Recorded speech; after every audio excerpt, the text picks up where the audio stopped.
Travail OK. collectif, moteur ou labyrinthe? En moteur. Collaboration spontanée ou à cultiver? À cultiver. Le frein majeur, temps ou invisibilité des enjeux? Invisibilité des enjeux. Travailler ensemble, énergie ou épuisement? Énergie. Objectif commun, boussole ou mirage? Boussole avec la carte. Outil numérique, allié ou piège? Allié. Conflit, révélateur ou obstacle? Révélateur. Diversité pédagogique, richesse ou casse-tête? Bah, richesse évidemment. Posture idéale, audace ou prudence? Ah, les 2.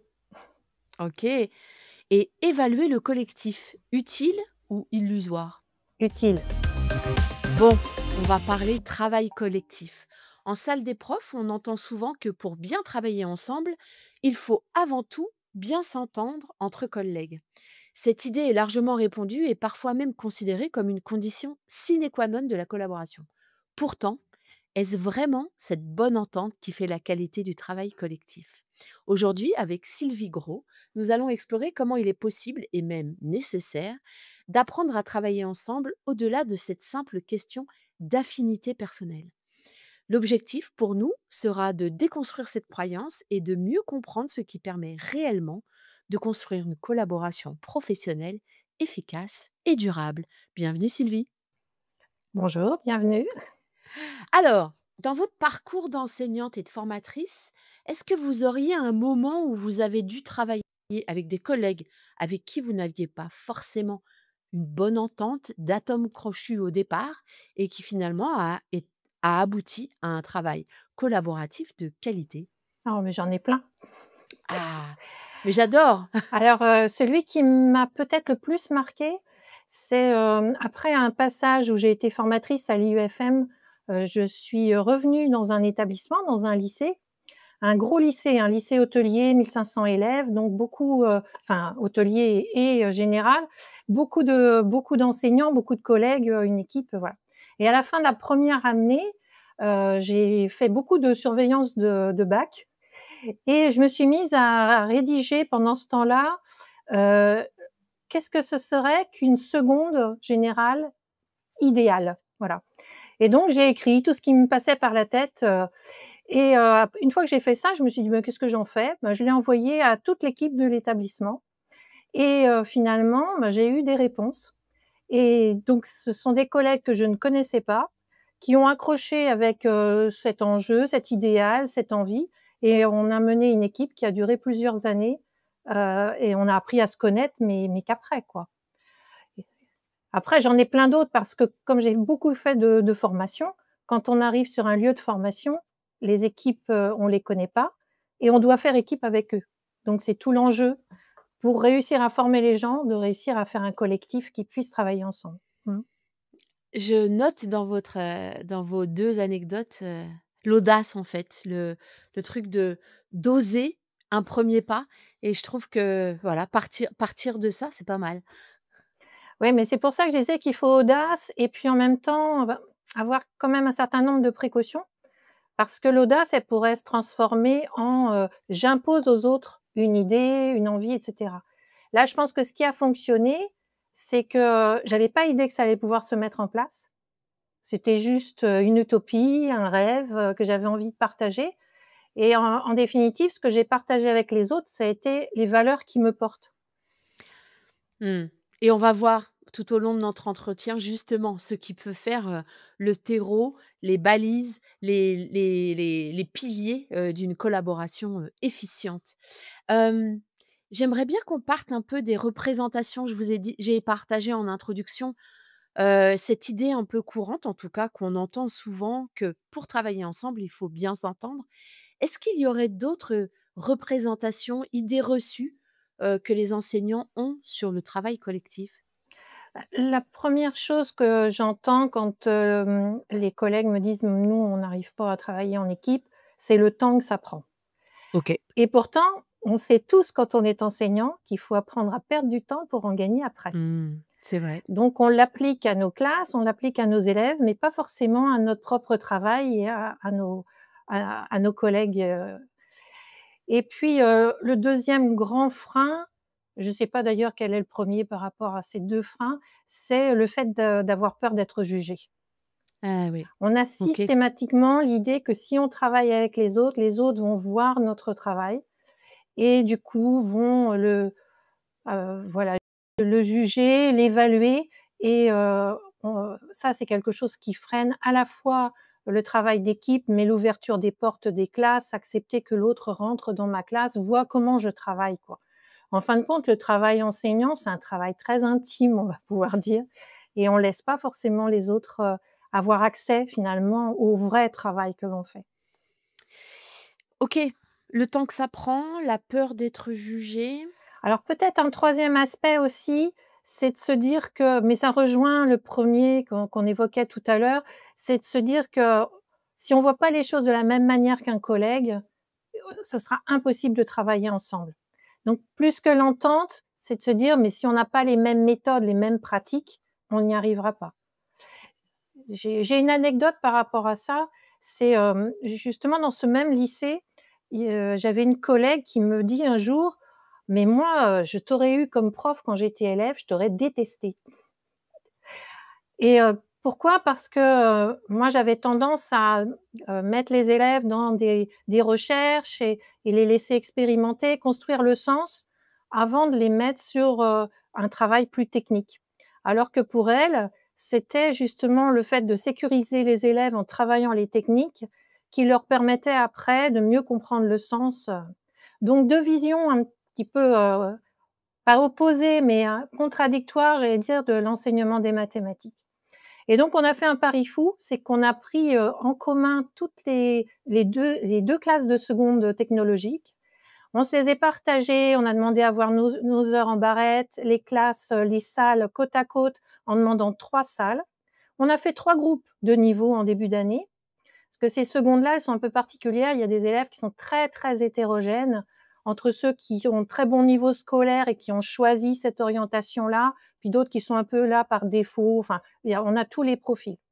Donc on avait 3 groupes, de niveau qui n'avaient pas du tout, la même taille, hein, et on a organisé, un groupe avec moi, un groupe avec elle et un groupe en autonomie et on tournait comme ça, dans la semaine. Les élèves avaient 3 heures de cours sous ces 3 formats-là, jusqu'aux vacances, d'automne. Et aux vacances d'automne, on a redemandé aux élèves: «Bon maintenant vous choisissez, on fait plus que 2 groupes classe. Est-ce que vous êtes avec madame, untel ou madame, untel?» Et ben, les élèves se sont répartis également dans les 2 groupes.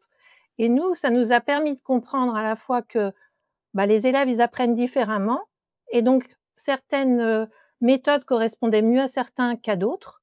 Et puis, ce qu'on a appris aussi à parce qu'il fallait forcément qu'on travaille ensemble pour faire les préparations, bah, moi, je me suis mise à faire un peu plus de technique, puis elle à mettre un petit peu plus de problèmes ouverts et en fin de compte, on s'est auto-formés et on a fait que alors que je pense que si on n'avait pas fait ça, on aurait peut-être pu rester dans le même établissement, ne se parlant pas, en disant: «Bah, de toute façon, s'ils réussissent pas avec elle, c'est à cause de ses méthodes».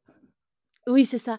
Mais dans votre anecdote, il y a quelque chose de fondateur et de primordial, c'est qu'il y a un moment, des individus qui lâchent, j'ai envie de dire leur toute puissance et qui disent: «OK, moi je fonctionne comme ça, je sais dire comment je fonctionne. Celle ou celui qui est à côté de moi fonctionne autrement, il sait me le dire», mais il n'y a pas de différence de valeur des personnes. Exactement, parce qu'en fin de compte, on avait le même but l'une et l'autre, c'est de faire C'est ça. réussir les élèves et donc là où il faut qu'on soude le collectif, c'est dans ce qui fait le commun, ce qui nous unit, ce qui fait qu'on va aller dans le même sens. Donc si on veut faire réussir les élèves, on avait chacune une piste et en fin de compte, c'est de se dire que, hem, toute personne a des bonnes raisons de dire, d'agir, de penser comme elle le fait. Et donc d'essayer d'accéder à ces raisons-là, déjà de les faire expliciter parce que la personne, elle en est pas forcément consciente. Donc le fait de se mettre à discuter et c'est pour ça que tout l'intérêt, c'est de travailler en collectif avec des gens qui ne pensent pas comme nous. Oui, Sinon, tout on à fait. reste dans un entre-soi, on entretient ses idées, on entretient quelquefois des doxas parce que justement on les remet pas en question. Le fait d'être au contact de personnes qui pensent différemment, bah, c'est ça qui enrichit. C'est ça qui fait qu'on se questionne soi-même: «Et pourquoi je pense moi comme ça?» Et du coup, si on accède à ces raisons-là, eh ben, on peut peut-être bouger, on peut peut-être au contraire les renforcer, mais en tout cas, le fait que l'on ait un but commun, c'est ça qui va nous faire travailler ensemble réellement. Mmh. Mmh. Alors concrètement, parce que là on a l'idée, mais concrètement, dans un groupe, comment on fait émerger, cette, préoccupation commune et cette comment dire? Cette assurance et cette sécurité, j'ai envie de mettre ce mot-là, qu'il n'y aura pas, de jugement de valeur et que on arrive à la certitude que chacun a légitimité à penser et à agir comme il pense et comme il agit. Quel est le Alors, cadre méthodologique qu'on se donne? je crois que vous avez déjà dit 2 choses importantes. Il faut à la fois sécuriser et à la fois donner la possibilité d'innover.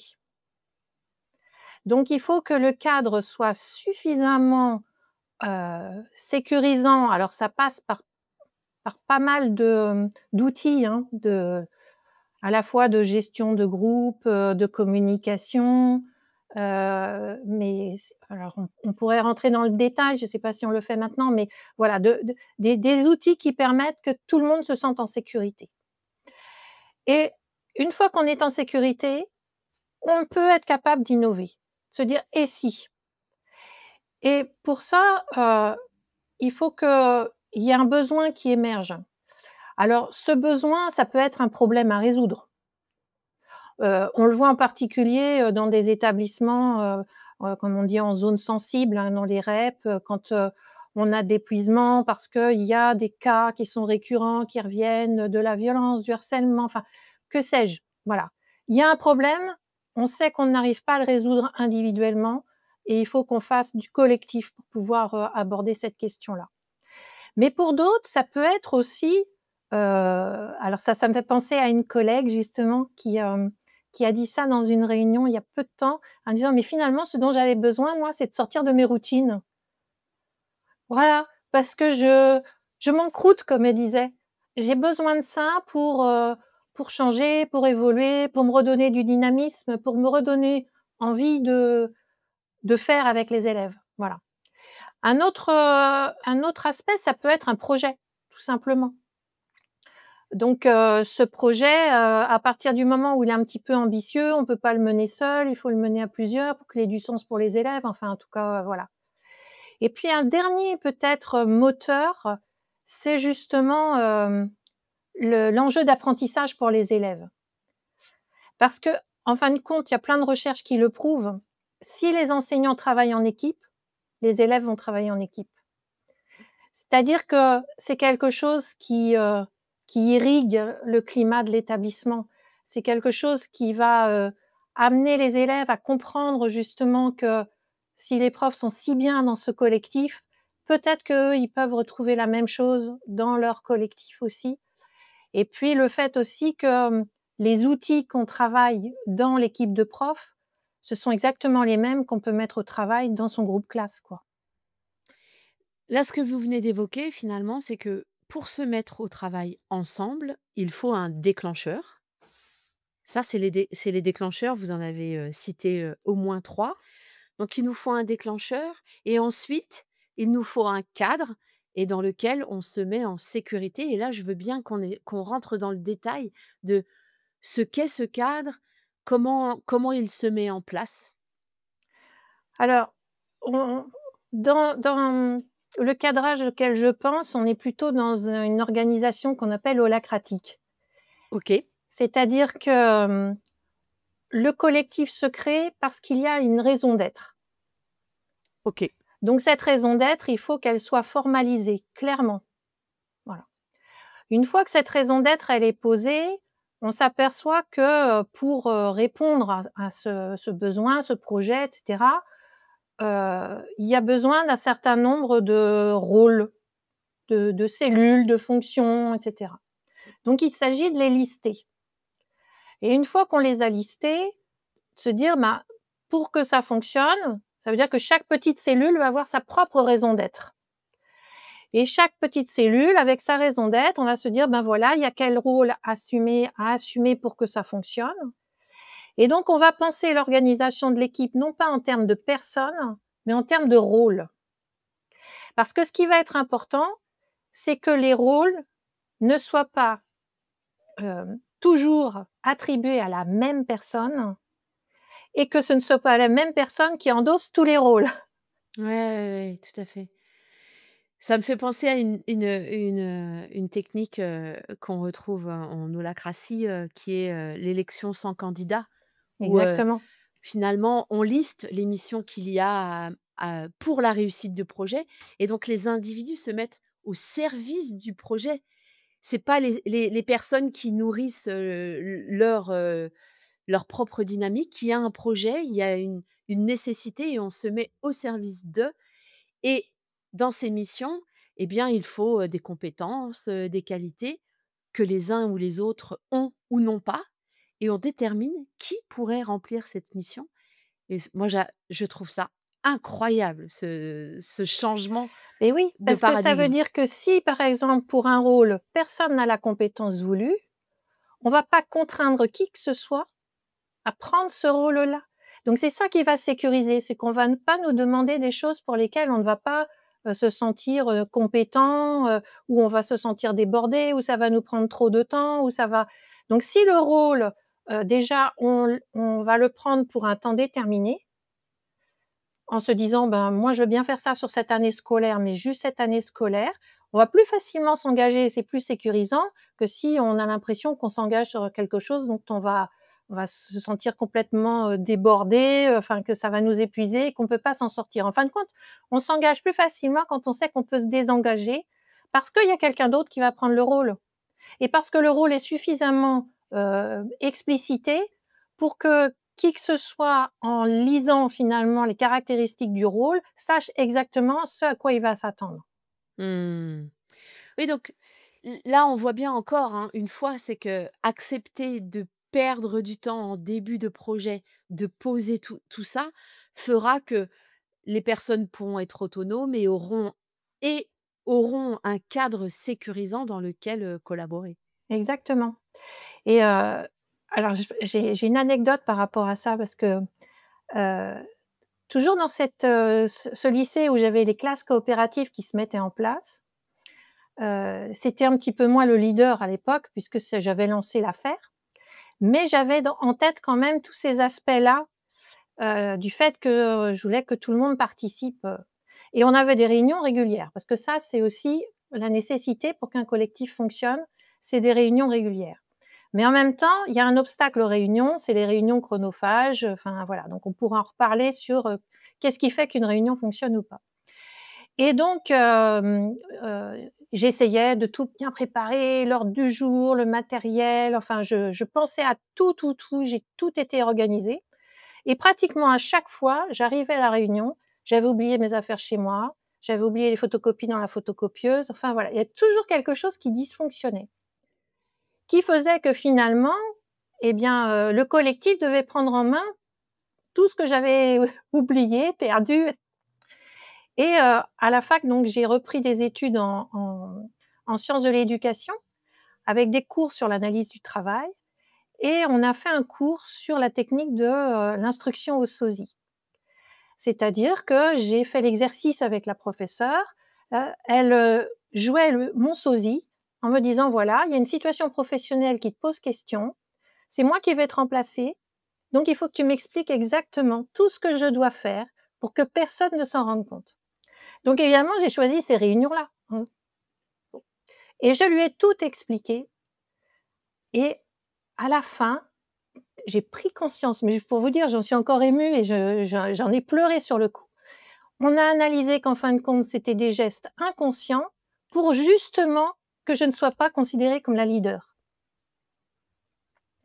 Et donc ce que j'estimais comme étant, bah, un échec, parce que je me disais: «Un manquement, je suis pas compétente, j'arrive pas à mener, une réunion correctement», était finalement, bah, la solution que j'avais trouvée inconsciente au problème que ça me pesait d'être que tout, retombe sur mes épaules. Bah, le fait d'en prendre conscience, ça a permis d'organiser les réunions complètement différemment, en répartissant les rôles. Bon, qui est-ce qui s'occupe de la salle pour qu'on soit confort ce jour-là et qu'elle soit réservée, qu'il n'y ait pas de problème, qui s'occupe des documents pour que tout le monde les ait, qui s'occupe de l'ordre du jour, qui s'occupe de... Et voilà. Incroyable. Dans ce que vous avez dit, il y a quelque chose qui peut être amené dans ce cadre, c'est finalement la capacité qu'ont les gens d'exprimer, leurs besoins. Pour réussir ma mission, pour, que je me sente sécure, dans ce projet, j'ai besoin de ça et chacun peut exprimer cela et ça veut dire que chaque cadre, finalement, selon les équipes, selon les personnes en présence, sera différent? Exactement.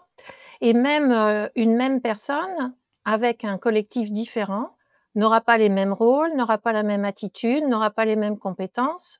Donc c'est à reconstruire à chaque fois. Et dans l'expression des besoins, pour moi, un outil important, c'est la communication non violente. C'est-à-dire que dans notre métier, on a l'impression qu'il ne faut jamais dire qu'on est faible ou qu'on a des besoins, hein. C'est encore un manquement. Alors qu'au contraire, c'est ça qui doit faire notre force, c'est d'être capable d'en prendre conscience. Mais pour en prendre conscience, il faut déjà être suffisamment proche de ses ressentis pour pouvoir les exprimer. Est-ce que c'est de la peur? Est-ce que c'est de la colère? Enfin voilà, qu'est-ce qui fait que je me sens pas bien dans telle situation professionnelle, que ce soit dans la préparation, que ce soit dans la classe, que ce soit dans les réunions, etc. Et, et de réussir à se demander, ben voilà, si je me sens pas bien, quel est le besoin qui n'est pas assouvi? Et c'est là encore qu'on va apprendre à mieux se connaître et à savoir ce que l'on cherche dans le collectif. Est-ce qu'on cherche de la reconnaissance? Est-ce que l'on cherche de la formation? Est-ce que l'on cherche de la sécurité? Vous voyez, par exemple, moi j'ai des collectifs en formation continue qui vont s'inscrire dans des groupes de formation pour sortir de leur établissement. Parce qu'ils, par exemple, ils se sentent pas en sécurité dans leur établissement. Donc, ils vont aller chercher une sécurité ailleurs.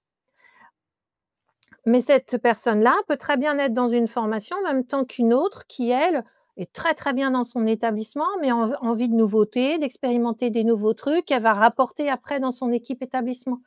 Donc, si on ne prend pas la mesure de tout ça, on ne peut pas créer un collectif qui va réellement échanger.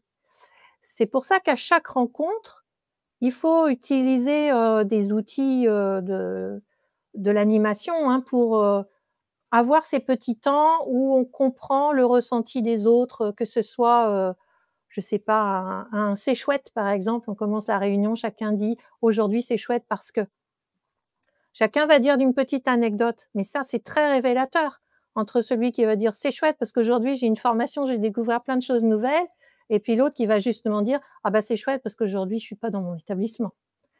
Donc voilà.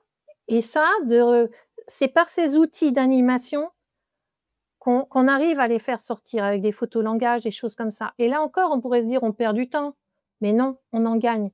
Parce qu'on gagne des éléments de l'intelligence collective, c'est-à-dire mieux comprendre pourquoi cette personne-là, elle a l'air épuisée, pourquoi cette personne-là, elle va parler de façon aussi vive, violente peut-être à certains moments, pourquoi elle va être agacée par certaines choses. Mmh. Bah, des indications, des éléments qui nous permettent de comprendre d'où parle la personne, en fait et ça, c'est primordial, finalement, dans ce travail collaboratif. J'aimerais vous emmener sur quelque chose dont vous avez parlé au tout début et qui me semble appartenir à ce cadre, c'est expliciter les valeurs partagées. Comment on fait ça? Alors, on peut pas le faire de manière brutale. Et Voilà, non. quelles sont tes valeurs? Ouais, c'est ça. Il faut réussir à accéder aux raisons de l'agir professionnel. Et de la même manière, il s'agit pas d'accéder aux raisons en demandant pourquoi à quelqu'un. Et non. Parce que demander pourquoi, c'est amener l'autre à se justifier et forcément quelqu'un à être sur la défensive finalement, à Tout à essayer de fait. se protéger d'une manière ou d'une autre. Dans la culture, dans laquelle on est, enfin, Oui. on tout à fait. Bah, dans une culture et puis dans une institution qui est quand même très, pyramidal avec, les collègues disent bien, moi les seules fois où on est venu voir dans ma classe, ça a été pour m'évaluer. Tout à Donc, fait. d'accepter qu'un collègue vienne voir comment je fais dans ma classe, ça demande beaucoup de précautions. Donc ça demande aussi de l'outillage. Donc en fin de compte, ce qui va permettre d'accéder aux valeurs, c'est c'est l'explicitation. C'est-à-dire de, de faire parler les collègues, et là on parle que de collègues, mais une équipe, ça peut être beaucoup plus large, hein, sur comment ils font. Et à travers le comment, on a des les éléments du pourquoi. Donc comment je fais pour organiser mes évaluations? Comment je fais pour distribuer la parole à l'oral? Comment je et dans le comment je, ben, on va voir des éléments du genre, bah, j'essaye de donner quand même plus la parole, aux filles parce que les garçons, ils prennent beaucoup la parole spontanément. Comment je vais faire mes groupes? Ah bah, je vais faire et donc voilà, on va voir un certain nombre de choses qui vont apparaître et les collègues vont se retrouver eux-mêmes dans des valeurs partagées. OK. Moi, la question que je me pose, depuis le début, c'est que, il y a une nécessité à un moment de faire ressortir ces éléments, de les mettre en mots et donc me pose la question de l'accompagnement, du leadership, de la facilitation. Je ne sais pas quel terme utiliser, mais je trouve qu'il y a quelque chose de très central ici. Qui mène la danse? Qui accompagne la danse? Et comment il faut l'accompagner pour que ça soit une réelle danse? Alors ça, c'est très complexe parce qu'en définitive, faut déjà identifier qui va lancer l'idée. Si l'idée, elle vient d'un supérieur hiérarchique, ça peut fonctionner comme ça peut ne pas fonctionner parce que ça dépend comment cette personne conçoit justement l'équipe. Heu, alors je vais repartir sur des les outils, par exemple, de réunion dont on a parlé tout à l'heure. Là, moi, je m'inspire beaucoup de la pédagogie institutionnelle, c'est-à-dire que, on décide en début de réunion qui va être l'animateur, qui va prendre les notes, qui va distribuer la parole, qui va être gardien du temps. Un dernier rôle qui est essentiel, c'est, le secrétaire ressenti, c'est-à-dire qu'il va parler en «je», en disant quelles ont été les émotions par lesquelles il est passé pendant la réunion et cetera et en définitive, on s'aperçoit que si c'est, une organisation, par exemple, faite enfin mise en place par le chef d'établissement, mais si le chef d'établissement est toujours l'animateur des réunions, bah, ça ne peut pas fonctionner.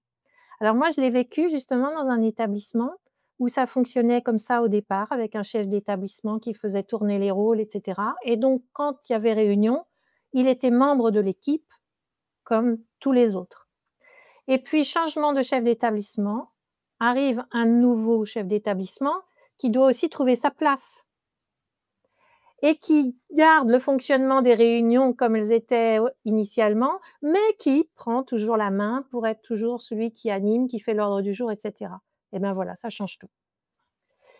Donc ça peut être un supérieur hiérarchique, ça peut être un collègue dans l'établissement et là, c'est pareil, ça peut être tout l'un ou tout l'autre. Heu, soit c'est quelqu'un qui effectivement ne se pose pas en leader et va initier le travail et ensuite le collectif va se créer. Soit c'est quelqu'un qui veut absolument mettre en place quelque chose de précis. C'est un peu comme moi avec mes classes coopératives dont je parlais tout à l'heure. Si je les avais imposées en disant: «Bah, voilà, on va faire comme ça», c'est déjà tout un prévu, le projet il est prêt et cetera, je pense que ça n'aurait pas fonctionné. Ce qu'on a partagé au départ, c'est des idées et la construction, pragmatique du projet, elle s'est faite collectivement et si on n'a pas ça, voilà et donc c'est ce qu'on disait tout à l'heure, le leadership en fin de compte, il va, se choisir de lui-même par le groupe. C'est-à-dire que le groupe va reconnaître quelqu'un comme étant son leader OK, et ça peut changer et selon ça peut changer. et ça peut changer et d'accepter en fait ces changements et oui, ces changements et ces différentes manières de fonctionner selon les cercles dans lesquels on est, selon les projets. Parce qu'on voit OK, bien dans notre institution, par exemple, un que ce soit un projet, que ce soit une équipe et cetera, il faut qu'il y ait quelque chose de rédigé et qu'on rende compte aux oui, supérieurs hiérarchiques de ce qui se fait. Donc tout par à fait. exemple, là, il y a un rôle qui est important de lien entre le collectif et les institutions. Mais il n'y a pas de raison pour que cette personne qui fait ce lien-là soit aussi celle qui anime l'équipe, Tout à fait. parce que c'est un rôle différent. Si c'est la même, cette personne-là risque de se retrouver justement dans alors avec un problème de légitimité parce qu'elle doit défendre l'intérêt du collectif auprès des institutions et en même temps l'institution va lui demander de porter les intérêts de l'institution auprès de l'équipe. Comme ces 2 intérêts peuvent quelquefois être contradictoires ou voilà qu'il peut y avoir des frottements, il ne faut pas que ce soit une même personne qui se retrouve avec ce problème-là à régler. Alors que si ce sont 2 personnes, elles vont pouvoir discuter ensemble et tenir finalement ce qui les tient l'une et l'autre. Oui, oui, et ce qui est important dans ce que vous dites, c'est que on se met au service d'une mission. Donc, c'est plus moi en tant que personne qui interagit, c'est, voilà ce que le ma mission me demande de faire. Ce qui est vraiment, très différent, et on revient au tout début avec, ce sentiment qu'on peut avoir d'être jugé. Non, on se met au service du projet qu'on est en train de mener collectivement. Ah oui, puis ça permet de séparer vraiment la personne du rôle. Tout à Voilà. fait. Donc, quelquefois pour certains rôles, on a besoin de quelqu'un qui sait, parler à du public, qui est Bien sûr. voilà.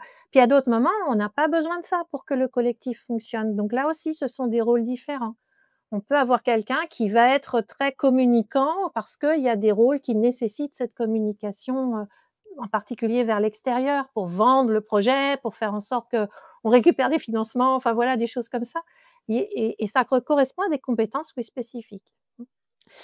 Ce que j'entends quand même depuis le début, c'est qu'il y a une nécessité de s'outiller en technique, en dispositif, et je veux bien qu'on en parle là et qu'on rentre un peu plus dans le détail, et notamment peut-être par l'exemple des réunions. Je trouve qui est très symptomatique et significatif de ce qu'on peut mettre en place en termes de structure pour que ça soit efficient. Oui, et je rajoute un point, c'est qu'on a souvent besoin dans un collectif d'un ami critique. C'est-à-dire de quelqu'un d'extérieur qui va permettre justement soit d'apporter, des outils, du conseil, de l'accompagnement, mais aussi de l'évaluation, heu et dans ami critique, les 2 termes sont hyper importants et pour ça, je trouve que, on a actuellement des collectifs qui fonctionnent super bien avec des chercheurs. Parce que la recherche s'est bien rendue compte qu'elle ne pouvait pas être en surplomb sur les pratiques et que c'est le travail justement collaboratif entre la recherche et les praticiens qui est le plus fructueux de part et d'autre, c'est-à-dire à la fois pour construire des savoirs de la recherche et construire des savoirs professionnels et du développement professionnel. Et donc par rapport aux outils, heu, alors par rapport aux réunions, Heu, les outils sont assez simples finalement. Le 1er, c'est de respecter les horaires. Voilà. Si une réunion, elle doit être de 17h à 18h, elle commence pas à 17h15 et elle finit pas à 18h30. Et ça, c'est sécurisant aussi, parce qu'on sait bien que les collègues, ben, ils ont, les enfants à aller chercher, des contraintes familiales, du transport et cetera. Donc il faut que les horaires soient décidés collectivement pour que chacun se sente, voilà, respecté par rapport à ses propres besoins. Et ça, c'est hyper important parce que le nombre de réunions qui voilà, si moi, c'est pareil, hein, c'est-à-dire que quand j'ai pris, la température des puis je me suis dit: «Bon là, ça fait 3 fois que la réunion, elle commence à 1h30», bah, j'arrive à 1h30 plutôt que d'arriver à l'heure pile, parce que j'ai pas envie de perdre une demi heure. Donc ça, c'est très, très important. Ce qui veut dire que si au bout de l'heure de réunion, on n'a pas réussi à prendre les décisions, bah, c'est pas grave, on continue pas. Et là aussi, il faut faut se donner, des outils de fonctionnement pour savoir qui est-ce qui prend une décision en dernier recours s'il y a besoin, et c'est un rôle, ça peut être un rôle. Voilà, pendant l'heure, on a listé tous les arguments, et cetera. Il faut trancher, il faut réussir à prendre une décision. Ben, il y a peut-être, soit une sous-commission qui va s'occuper de ça, ou soit c'est une personne qui prend cette responsabilité. Ça soulève la question de l'ordre du jour, réaliste aussi. Exactement, ça c'est le deuxième point, l'ordre Eh du ouais. jour, réaliste. De la même manière que pour n'importe quel projet, n'importe quel collectif, c'est-à-dire qu'il vaut mieux se donner des petits objectifs atteignables plutôt que de se donner des objectifs, voilà, trop ambitieux, trop de choses, donc ça demande à la fois, de les hiérarchiser, et puis, peut-être que c'est ça qui va faire justement le premier temps de réunion. Enfin, le premier temps, on a bien dit que c'était déjà de prendre, la température, hein, donc quelque chose qui sert à un petit quoi de neuf, un petit tour du comment ça va, enfin voilà, quelque chose qui permette à chacun de dire dans quel état d'esprit il est à la réunion, et ça doit pas durer longtemps non plus, parce que si on doit faire un tour de table qui dure une demi-heure, on n'avancera pas. Donc il faut aussi qu'il y ait quelqu'un qui a la responsabilité du respect du temps de ça, qui n'est pas la même personne que celle qui va animer, qui n'est pas la même personne que celle qui va distribuer la parole, qui n'est pas la même personne que celle qui va faire le secrétariat. On se retrouve toujours avec cette histoire des rôles. Plus on répartit les rôles, plus chacun est capable d'assumer la mini tâche, j'allais dire, qui va lui incomber. Et donc à partir du moment où, on a pris, la température, on a listé, déjà au préalable un certain nombre de points qu'on veut aborder, eh bien on décide dans l'heure des points qui sont prioritaires. Parce que, peut-être que le collectif va dire qu'il y a quelque chose de plus prioritaire que ce que l'animateur initial avait pensé. Donc on hiérarchise, on décide de ce qui ne sera pas abordé, aujourd'hui, et du temps qu'on va consacrer à chaque point. Et donc si on a décidé que le premier point, il allait durer 10 minutes, eh bien il dure 10 minutes. Et donc le rôle du gardien du temps, c'est de veiller justement à ce que le premier point ne prenne pas 3/4 d'heure pour que les autres, soient, donc là encore, on perd du temps au début pour en gagner. Ensuite, heu, il faut aussi, penser les traces, parce que tout le monde n'est pas forcément présent à toutes les réunions, et donc ce qui va permettre au collectif d'être soudé, c'est justement, heu, la fluidité des informations, qu'il y ait pas de rétention, qu'il ne se soit pas dit des choses à la réunion que n'importe quel membre, par exemple, pourrait, avoir, loupé, et qui vont enfin, donc il faut trouver, et c'est là justement où le numérique peut être un sacré allié. Donc ça peut être un Framapad où on écrit, par exemple, les comptes rendus de réunion, et puis ils vont s'accumuler comme ça au fur et à mesure du temps, un espace de partage, enfin, en tout cas, il faut vraiment avoir anticipé ça, parce Il qu'il y a la faut que je vous garder l'historique, hein, du Oui, c'est ça. travail. Voilà. Et c'est là où je vous emmenais, c'est je trouve il y a quelque chose, dans cette prise de notes, de l'ordre de la mémoire, et je pense que c'est important parce que quand on est dans le vif du sujet, quelques jours après, «Ah mais on a décidé quoi au fait?» Enfin voilà, et de terminer chaque conversation avec Un le relevé de relevé des décision. un Mmh. relevé de décision. Il a été décidé quoi? Voilà. Et que ça soit inscrit, il y a plus d'équivoque. Mmh. Voilà ce qu'on a statué ensemble. Mmh. Oui, oui, puis si on l'a décidé, c'est pas pour le remettre en question systématiquement Non, à la réunion tout à prochaine, hein. fait. Exactement. Ouais, tout à fait. Est-ce que vous voyez d'autres choses sur, ces dispositifs et techniques? Alors à la fin de la réunion, on demande au secrétaire ressenti de dire comment il a vécu la réunion. Parce que si, par exemple, la personne s'est sentie mal à l'aise, de la façon dont certains se sont exprimés, ou de la façon dont on a traité un certain nombre de sujets, il faut que ce soit dit et que les personnes ne repartent pas avec, l'impression de ne pas avoir été entendues ou écoutées sur quoi que ce soit. Il faut commencer à lister les points qui sont abordés la prochaine fois, parce qu'on ne les a pas vus, et décider de qui sera l'animateur de la réunion, suivante. Mmh. Et là et encore, ça on tourne. et oui et on voit du coup le lien qui est fait. C'est-à-dire que, heu on garde mémoire de ce qui a été fait, on acte ce qui a été fait, on on soulève les soucis, les malentendus avec cette question, du ressenti et je trouve qu'il y a quelque chose d'une démarche d'amélioration continue. C'est-à-dire que si on s'aperçoit, qu'à chaque fin de réunion, il y a quelque chose de commun qui se dessine, c'est peut-être qu'on n'a pas soulevé un point et qu'il faut l'aborder et cette question de, hop, de décider la fois d'après qu'est-ce qu'on fera et qui animera, voilà, ça y est, on tient un fil. Mmh. Et comme on a quand même beaucoup de rôles, on voit que chacun, à un moment ou un autre, va devoir endosser, un des rôles. Donc chacun Oui, est utile au collectif. tout à fait. Ça, c'est aussi hyper important. Oui et là vous abordez je vous interromps, à moins que vous vouliez terminer sur les dispositifs Alors, et sur techniques? les dispositifs et techniques, c'est juste de penser aussi à des outils matériels qui peuvent aider à ça.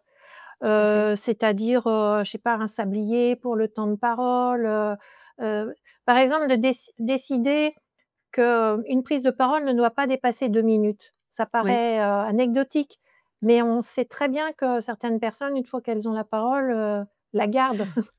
c'est vrai. Ouais, Heu, tout à fait. donc ça veut dire qu'il faut qu'il y ait des objets matériels qui rappellent à la personne, les règles qu'on s'est fixées pendant la réunion. Heu, Par exemple, quand on est là, je vous vois hocher de la tête, voilà. Et bien, bon, ça en réunion, Ouais, ça c'est vrai. permet juste de savoir, bah, tout le monde est d'accord, c'est pas la peine qu'on passe des heures là-dessus. Est-ce qu'on veut prendre la parole? Est-ce qu'on veut rebondir sur ce qui vient d'être dit parce que c'est urgent? Les prises de parole, par exemple, plutôt que de heu, les donner comme ça immédiatement, celui qui distribue la parole note les noms et on reprend Oui, les noms. Parce que finalement, si on laisse parler spontanément, on s'aperçoit qu'on perd beaucoup, beaucoup de temps parce que la personne elle a pas eu le temps finalement de formaliser, quand on dit tourner cette fois sa langue dans sa bouche. c'est vrai. Alors que quand on a attendu un ou 2 3 tours de parole avant de dire quelque chose, bah, quelquefois on se dit: «Bah, non, c'est bon, ça a Ça déjà a été été dit dit, tout ou à ça a fait. été dit autrement, puis j'ai réfléchi, non, finalement, ça a pas d'importance». Donc voilà, donc ces techniques-là, elles sont importantes et elles sont d'autant plus importantes si on a des fonctionnements, hybrides. Parce qu'il faut aussi penser que quand on est en réunion en visio, Oui, ces outils-là, il faut les transposer d'une manière ou d'une autre, donc soit avec des petits cartons, des petits, voilà, des icônes, vous savez, le temps qui est perdu, par exemple, parce que, bon, bah, il faut qu'on vote quelque chose. Comment on fait pour voter? Alors on lève la main ou on non, mais ça, c'est la main pour lever, pour demander la parole. Donc il faut que tout ça, se soit inscrit quelque part pour que ce soit fonctionnel. Mais c'est la même chose en classe. oui, finalement, c'est la même chose en classe, c'est vrai. Pourquoi, c'est on parle des cordonniers, souvent les plus mal chaussés. Je veux bien vous réemmener sur quelque chose dont vous avez parlé, sur le fait que, comme il y a plein de micro-missions ou de grosses missions, mais en tout cas, chacun va trouver sa place. Il y a quelque chose d'important dans ce travail collectif, au-delà de la sécurité, au-delà du cadre, au-delà des valeurs partagées. Il y a ce sentiment que chacun ou chacune apporte sa pierre à l'édifice et on va parler de valorisation, des compétences. Est-ce qu'il au-delà du de l'informel de remplir ses missions, est-ce qu'il y a d'autres choses à réaliser pour que chacun se sente valorisé? Oui, il faut absolument qu'il y ait, des temps de, réflexivité. C'est-à-dire, des temps qui soient consacrés à réfléchir à: «Qu'est-ce qu'on a appris en faisant ça? Qu'est-ce qui a changé dans ma pratique depuis que je fais ça? Est-ce» c'est-à-dire pas seulement s'interroger sur: «Est-ce qu'on a réussi à atteindre le but qu'on s'était assigné?» mais comment? C'est-à-dire s'interroger sur le processus qu'on a mis en place. Qu'est-ce que ça a modifié dans mes conceptions? Qu'est-ce que et alors, on parle même de temps méta-réflexif, c'est-à-dire où on réfléchit sur ce qu'on a réfléchi pour se dire: «Mais finalement, qu'est-ce que ça va modifier dans mon futur? Qu'est-ce que ça va modifier dans ma façon d'envisager finalement mes pratiques?» Et le meilleur moyen pour ça, c'est l'écriture. OK. Et bien souvent Une forme d'écriture particulière, alors il peut y avoir toutes sortes mais à un moment où on est en train vraiment de rédiger pour soi ce que l'on a appris, ou de le rédiger pour un autre, pour le communiquer, ou de le rédiger pour le publier. Donc écrire individuellement pour soi, c'est quelque chose qui peut être fait assez facilement, hein, mais comme on le ferait en classe, de la même manière. Qu'est-ce que j'ai appris aujourd'hui? Donc on l'écrit pour soi. Le fait de le partager avec les autres, c'est de voir s'il y a du commun. Est-ce qu'on a appris les mêmes choses? Comment on les formalise de la même manière ou pas? Comment de réussir ensuite à les formaliser collectivement, par exemple pour rédiger un article, pour les cahiers pédagogiques par exemple, qui est quand même une revue professionnelle qui est extraordinaire pour ça, tout à parce fait. qu'elle est écrite par des praticiens, pour des praticiens. Et moi je dis que dans les cahiers pédagogiques, c'est peut-être quelquefois plus important d'écrire que de lire. C'est-à-dire qu'on voit bien que le fait d'écrire, heu, apporte aux auteurs quelque chose d'inestimable. Et la reconnaissance, elle vient de là, parce qu'on sait malgré tout qu'on va être lu.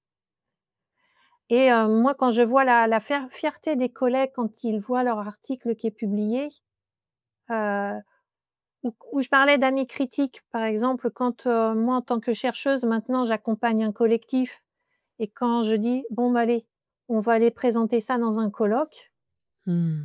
ben, c'est magique. C'est vrai. Mais là encore, ma posture, elle est hyper importante.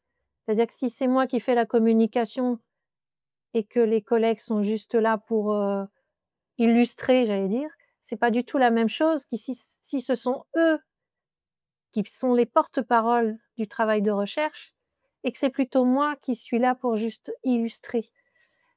Et ça, c'est hyper important parce que, ça permet aux collègues de voir comment ils s'approprient certains concepts de la recherche qui leur donnent un pouvoir d'agir et de comprendre de leur pratique.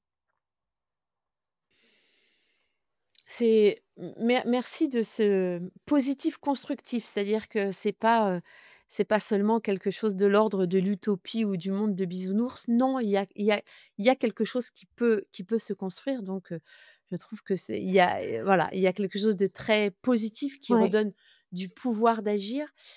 J'aimerais vous emmener sur quelque chose parce que, voilà, là, on est dans une optique où les choses, se passent correctement, où, les choses se construisent. Alors peut-être, dans le conflit, mais dans le conflit positif et constructif. Mais j'imagine que des fois, eh bien, il y a des égos qui arrivent, il y a des rapports de force qui se mettent en place, il y a des conflits, des réels conflits qui se mettent en place. Est-ce qu'on a des outils en tant que collectif pour réguler ça? alors là, c'est vraiment le gros, gros problème. Ouais. Heu, alors je l'ai vécu personnellement OK. de manière, très, très violente, heu, dans un collectif où, finalement, des personnalités ne supportaient pas ce travail collaboratif que je viens d'expliquer.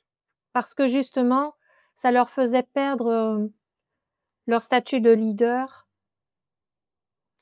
et du coup, pour eux, c'est quelque chose qui les met en danger. OK. Donc quand on Mmh. parlait de sécurité, l'organisation très coopérative, dont je parle depuis le début, met certaines personnes dans une situation terriblement dangereuse Eh oui. et si bien que pour se protéger, ça peut devenir extrêmement violent et j'ai pas trop trouvé d'autre solution que la fuite. D'accord. Mais vous voyez, c'est ce que je me suis noté. En fait, c'est qu'à un moment, face à ça, il faut accepter que ça ne puisse pas advenir Voilà, et il faut partir, quoi. ouais. OK? C'est-à-dire que si on n'a pas suffisamment d'alliés dans un collectif, on ne pourra pas faire collectif. C'est pas possible et alors de 2 choses l'une, soit on a la possibilité d'exclure une personne en disant: «Bah, non, là, c'est pas possible. Nous, on a l'habitude de fonctionner comme ça. Si tu fonctionnes pas comme ça, ben, tu n'en fais pas partie». Je reprends toujours mon exemple des classes coopératives au lycée là. L'équipe qui s'est formée la première année, le projet, il a duré presque une dizaine d'années, hein.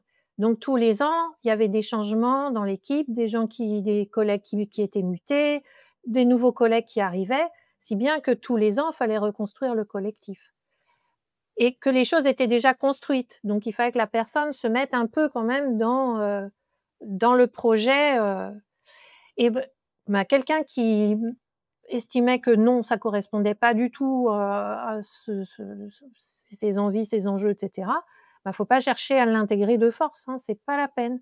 Donc cette personne, elle s'exclut ou on l'exclut de fait, mais le tout, c'est que, on n'arrive pas dans une opposition qui fasse que l'un empêche l'autre de fonctionner. Donc je pense que le respect mutuel, il est là pour ça. C'est de dire: «Ben voilà, je respecte ta position, tu respectes la mienne, on essaye de fonctionner au mieux malgré tout, ensemble». Si on n'a pas cette possibilité-là et si la personne s'impose dans le collectif, là franchement, j'ai pas trouvé d'autre solution qu'effectivement de fuir. Parce que, finalement tout ce qu'on va, essayer de faire pour, intégrer cette personne-là ou, va renforcer, son attitude et renforcer, et le problème, c'est que ça peut nuire à tout le collectif. Oui, c'est ça, c'est délétère, en fait. Voilà, c'est complètement Mmh. délétère. OK. Très bien. Je veux bien qu'on termine sur, si vous aviez un conseil à donner, alors je sais pas si c'est le terme conseil, mais, une, heu une phrase, inspirante qui permette, aux collègues de se dire: «OK, c'est possible». Ça serait laquelle? Alors, faut accepter le lâcher prise OK. pour accueillir la différence et plus on accueille la différence et qu'on essaye de comprendre, comme je disais, les bonnes raisons de l'autre, plus on arrive à travailler avec l'autre. En fin de compte, freine les collègues la plupart du temps, c'est la peur du jugement, alors qu'eux-mêmes sont dans le jugement. Mais, j'avais effectivement envie de vous, enfin de vous renvoyer ça et de dire finalement, la première question peut-être, c'est de se questionner soi envers soi sur le rapport qu'on a à la différence et de se dire: «Ah ouais, en fait, je me dis que je prône ça, mais en vrai, je veux bien m'entourer que de gens qui pensent comme moi. Ah bah, c'est un souci pour faire collectif». Voilà, prendre conscience de là où on Ouais. en est. Quand j'ai OK. commencé mon travail de thèse, Michel Fabre est un philosophe qui travaille beaucoup Ouais, sur la tout à fait. problématisation. Donc moi, la Ouais. problématisation, c'est vraiment le cadre voilà, qui organise toutes mes pensées. M'avait dit: «Mais, quand tu commences à chercher à investiguer sur une question, ne va pas lire les gens qui pensent comme toi, lis les gens qui pensent le contraire». Et finalement, je crois que c'est un conseil à donner à tout le monde, à surtout à notre époque où finalement on s'aperçoit qu'on a tendance à être, inondé d'informations qui Oui. correspondent à nos intérêts parce qu'il y a des algorithmes qui fonctionnent dans ce sens-là et qu'il y a une telle foule d'informations qu'on est plutôt tenté d'aller lire toujours ce qui nous convient plutôt que ce qui nous voilà, ce qui nous étonne, ce qui est éloigné et en fin de compte, plus on va vers, des différences extrêmes, plus on apprend sur soi et plus on apprend à vivre avec les autres finalement. Ce qui fait peur, c'est l'inconnu. Donc apprendre à connaître l'autre, c'est ne plus en avoir peur. Ouais. Oui, tout à fait. Ça me fait penser au travail, d'un collectif qui s'appelle, Destin commun et qui s'est donné comme mission, d'identifier, ce qu'on a en commun plutôt que ce qui nous sépare. Heu, de très belles études, sont sorties, de leur collectif. Je vous conseille au passage et je me dis que peut-être pour conclure, dans un monde où les choses sont très, très polarisées, de plus en plus polarisées, c'est une jolie piste à explorer que d'explorer, cette complexité si chère, à Edgar Morin. Vraiment merci beaucoup Sylvie Bah, merci. pour votre apport. Merci beaucoup.